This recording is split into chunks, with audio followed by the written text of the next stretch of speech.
Bonjour messieurs, dames, ravi de vous retrouver ici même sur notre page Facebook, celle d'Agathe Météo, à l'heure du déjeuner à la cool. On prend le temps de faire une petite pause pour une analyse complète de cette neuvième édition des Vendée Globes. Et pour m'accompagner, il est la voix de la sagesse et c'est celui qui nous apporte toutes ces lumières. C'est notre consultant et directeur scientifique chez Sportradar, Yann Amis. Bonjour Yann, vous allez bien? Oui, très bien, Denis, très très bien. Alors, pour recontextualiser la course, au départ, 33 skippers, ils sont plus que 32. La majorité d'entre eux sont déjà dans l'hémisphère sud depuis maintenant plusieurs jours. Il reste encore quelques bateaux au niveau de la zone du Poteau Noir, c'est cette fameuse zone de convergence intertropicale. Alors, ce qui est sûr, c'est que pour la tête de course, ça s'annonce un petit peu plus compliqué pour rejoindre le cap de Bonne-Espérance, avec deux situations bien distinctes. Certains prendront la direction de l'ouest, l'autre de l'est, pour contourner cet anticyclone à Sainte-Hélène. Comment on fait son choix, Yann? En fait, le choix, il s'est matérialisé, comme on l'a évoqué ensemble à l'issue du Poteau Noir, c'est-à-dire c'était là, en l'occurrence, il y avait une petite opportunité de venir jouer entre l'anticyclone et la dépression. C'est notamment ce que ont fait Thomas Ruyant et Charlie Dalin là, sur Apivia. Donc là, ils sont mis en fait, dans une petite porte entre l'anticyclone et la dépression que l'on voit très bien là, sur l'analyse isobarique.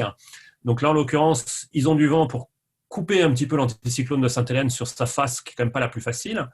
Et derrière, par contre, la porte va se refermer dans le sens où l'anticyclone, lui, va reprendre de la vigueur, se Ouais. réétendre notamment sur l'est, et il va bloquer en fait les bateaux qui auraient voulu suivre ce petit trio de tête en fait. Donc là, en l'occurrence, la solution qui reste pour les autres concurrents, c'est de venir décrire la courbe, notamment sur l'ouest, en descendant sur cette façade ouest de l'anticyclone de Sainte-Hélène. Donc là, en l'occurrence, il y avait une petite opportunité qui s'est mise en place quand les concurrents ont franchi le poteau noir.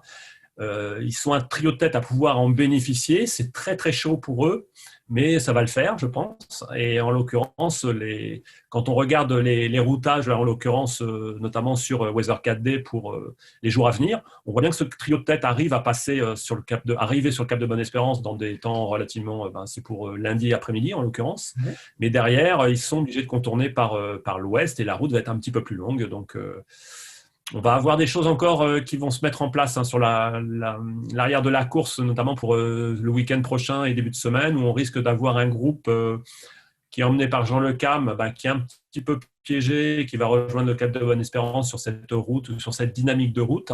Mhm. Et derrière, on a des bateaux, comme on voit avec Samantha Davis ou Bureau Vallée avec Liberton, qui sont en train de contourner l'anticyclone par l'ouest. Donc ça permet, je dirais, d'observer une certaine disparité d'écart quand on va arriver ou se voir comment pointer le cap de Bonne-Espérance en fait. Vous savez quoi, Yann? Vous avez tout dit. Vous avez vraiment tout dit sur cette explication. Vous avez répondu à toutes les questions. J'ai même pas le temps de les poser. Du coup, je pense qu'on peut directement Oui, partir sur le jeu de la regatta. Comment ça se passe? sur ce jeu Virtual Regatta, écoute, on est tous dans la même configuration de course. Ça se Ouais. ressemble énormément avec la course réelle, parce qu'on est tous en fait plus sur une situation. On a le groupe paquet, là, le groupe Ouest, qui est en fait dans la position de Bureau Vallée et de Samantha Davis sur Initiative Cœur, où là en fait on va être amené à contourner l'anticyclone des Açores. Mhm. Donc on va glisser, pas l'anticyclone des Açores, pardon, l'anticyclone de Sainte-Hélène. Donc on va glisser sur sa façade ouest, faire l'arrondi et rejoindre les 40e rugissants.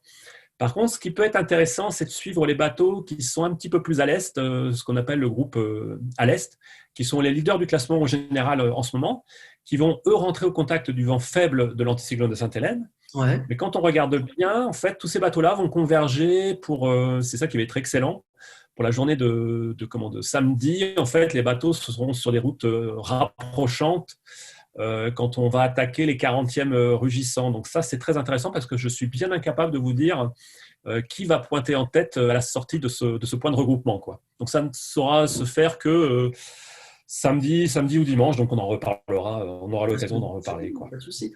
D'accord, on voit ça. Le rendez-vous est pris pour la semaine prochaine pour connaître le résultat de ce fameux Virtual Regatta pour savoir qui va arriver en premier au niveau du cap Bonne Espérance. En attendant, la prochaine vidéo, elle sortira d'ici vendredi, si vous êtes d'accord, si vous êtes présent avec nous.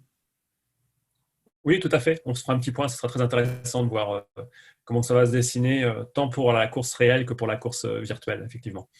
Parfait, merci beaucoup Yanamis. Je vous donne rendez-vous donc vendredi prochain. En attendant, les prochains rendez-vous sur notre page Facebook, c'est à partir de 18h pour la météo de demain qui s'annonce bien agréable, à l'exception du Languedoc-Roussillon. On y reviendra. Soyez au rendez-vous à partir de 18h. Puis on retrouve également Yanamis sur sa page Facebook Sportriser, mais aussi sur Ouest France, c'est bien ça?